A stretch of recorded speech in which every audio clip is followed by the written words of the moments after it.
Welcome back to the channel, guys. I'm Tony. And I'm Sab. And in today's video, we will be talking about the next steps you'll need to take when your fiance arrives in the United States. Guys, please remember to like, share, and subscribe to the channel. And please don't forget to turn on your post notification bell so whenever we do an upload, you'll be notified. Let's get into it. So I just want to give you a tip before we actually get into the actual steps. So you and your fiance would want to do a little pre-planning for your wedding while he or she is awaiting their interview in their home country. And reason being, this will help you for two reasons. One, it will assist you in not being overwhelmed. Once your fiance gets here, you guys will have enough time to do the finishing touches on your wedding and also to do other stuff that you'd need to get done in preparation for your wedding. So again, it will help you not to feel overwhelmed. And two, it is very helpful because you will be asked questions in regards to your wedding at your interview. So it's best for you to have some idea of what your wedding will be like. So it's good to talk about some details of the wedding. So, guys, some questions that you'll be asked at the interview are: do you have any wedding plans? And if yes, you are going to state your color scheme, what kind of wedding, whether it's going to be at a church or a backyard wedding. Oh, ours was a backyard. It was very nice, very expensive as well. How many people you are expected to be at the wedding, and things like that. So you and your fiance, you're going to need to sit and discuss these things. Yes, guys. Remember, you have 90 days to get married once your fiance arrives in the US.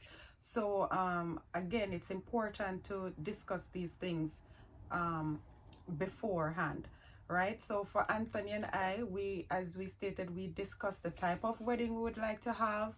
We discussed the guest list, the venue, and things of that nature. And once you've had that discussion, then the US spouse can go ahead and start making those preparations until your fiance gets here. For me, I went ahead, I purchased my wedding dress before Anthony got here. I went and checked out venues as at the time, just to make comparison to see exactly what we'd want to do, and things of that nature. Okay, so let's get into the actual steps that you would need to take once your fiance arrives in the US. So the first thing you would want to do is to apply for your social security card. Okay, and then it is advised that you wait 7 to 10 days to actually apply. That way it gives their system a bit of time to update. So 7 to 10 days, you go ahead and apply for your social security card, and that you would go down to the social security office to do that. But you can also download the application and pre-fill it before you actually go down to apply, and then you will receive your card in the mail about maybe a week and a half later, thereabout. So it doesn't take that long for you to receive your card. Oh, and guys, the form that you should download would be the SS5 form for your social security. Yes, guys. So documents you would need to apply for your social security card. You would definitely need to provide your I-94, which is your port of entry record, and a government issued ID. In this case, being that your fiance is newly admitted into the US, you can actually use your passport as a government issued ID. So the next step, which is step 2, and one of the most important steps, is to apply for your marriage license. So it is advised that I think to apply 2 weeks before your wedding. I guess each state might be different, so definitely do some research on that. But you can apply for the license, the marriage license, at the Vitals Records office in the town that you will be getting married. Now, just to expound on this a bit, guys, if you're living in a specific town but your wedding is being held in another town, then you would need to go to the Vital Records office of the town in which your wedding ceremony will be held. Okay, so wherever your wedding ceremony will be held, that's where you would need to apply. That's the town in which you would need to apply for your marriage license.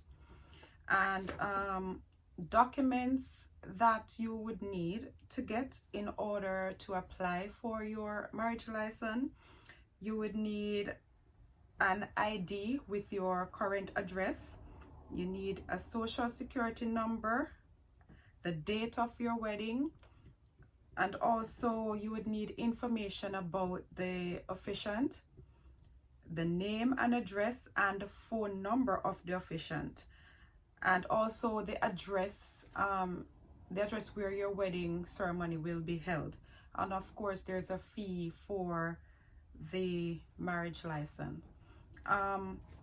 If you don't have an officiant, then the Vital Records office is able to provide you with a list, and then you can choose someone from there. But again, you'd also need to know the date of your wedding, because all of that is necessary in order to apply for your marriage license.